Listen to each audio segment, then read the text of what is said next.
Hello, Jamie here.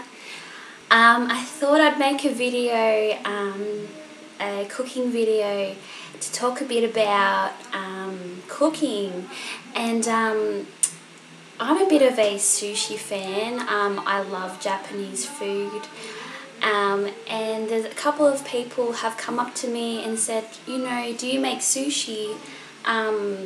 It looks so fiddly, it looks so hard.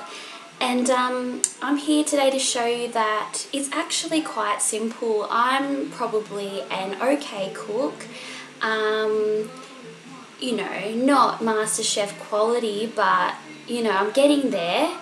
So if I can do it, anyone can do it. So here I am to just talk you through how to do it in the sort of the simplest way possible, especially if you're non-Asian like me that might be a bit clueless on this subject. So here we go. So pretty much if you love sushi, you know, you can put anything in it. You can put fish, chicken, your world's your oyster. So anyway, I've already eaten some because I love sushi so much.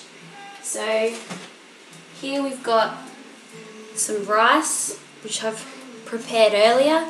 It doesn't look too appetizing, but it's beautiful. So 1 cup makes about 3 cups of rice, and you actually need sushi rice. You can't just use regular rice for this. So you see that I've got my sushi rice here. Yep, so 1 cup. Put it on the stove with 1.5 cups of water. Bring it to the boil, and once you've brought it to the boil, don't even look at the instructions on the back because they will not help you.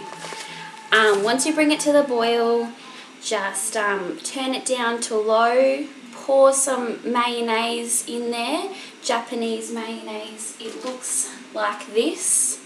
Pour that in there. Just use your, you know, intuition on that one. Depends how much you like mayonnaise. And pour some rice vinegar in there.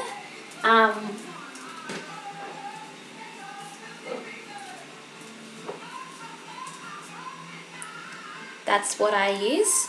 About maybe 1 tablespoon of that. Put the lid on tight.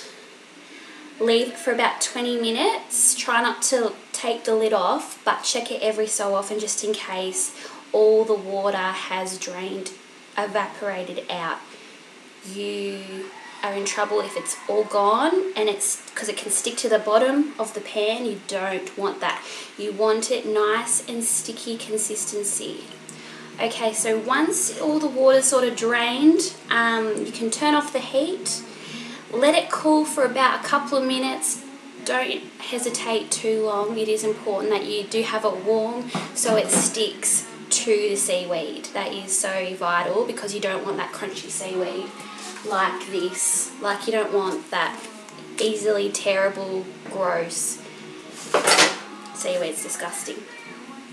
So anyway, okay, so once you got your rice sorted, you're pretty much ready to go. If you need to cook the chicken, teriyaki dressing's really good for that. Just let that marinate for half an hour, and you put it, you know, cook it. I don't need to go through that because you should know how to cook chicken. Okay, so here you got your mat. This is pretty essential. So I just put it on a chopping board. Get your sushi seaweed. The smooth side should be on the outside of your roll, so make sure all the ingredients go in like the rough part, and just lay it down on your mat. Okay. Put your rice onto the seaweed. Just with a spatula is probably the easiest thing to do. And you just have to lay it long ways as you're popping it on.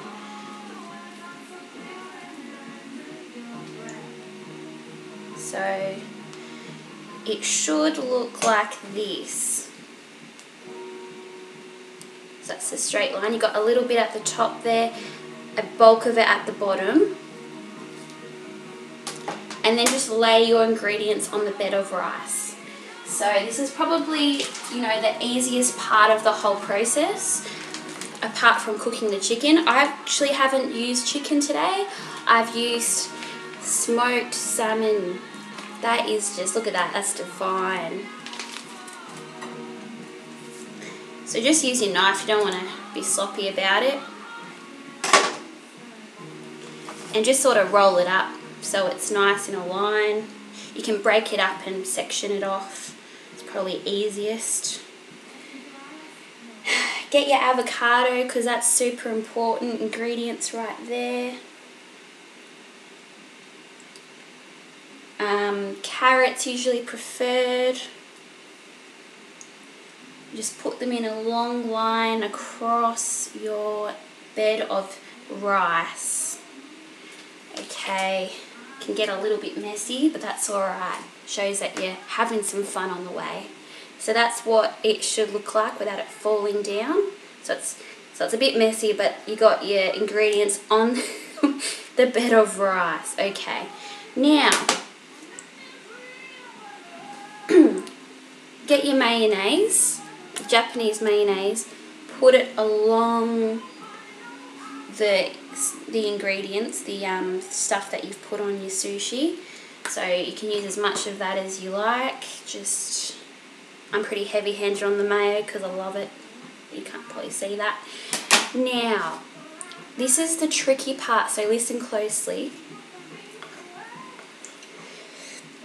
This is the rice that you put on top. So on top of everything you've just put on your sushi roll, put this on top. So that sort of just seals the deal. It just makes sure that none of the carrot or avocado or that is actually touching the seaweed, making sure that it's nice and even. I'm not the best at making it, but you know, you get the general idea that it's actually not that hard if you do put your mind to it. You don't have to be Japanese to make some good sushi. So there you go, you got your rice on top, so you got the rice bottom, ingredients, and then your rice on top. Now, I wonder if I just go like that, or there we go. You see, all right. So you grab both ends of the mat. This is how I do it. I don't know if it's the correct way. You sort of fold it like that, and you just roll it. Make sure it's in there tight, you know, just get it in there. Alright. So you can see that the ends are together, maybe a little bit folded over so it's not, the ingredients don't come out from that part. And it's a long roll. And then simple as that, like you just cut it and you're sweet. So you just cut it in the middle. We can do like little ones if you've got some friends over. And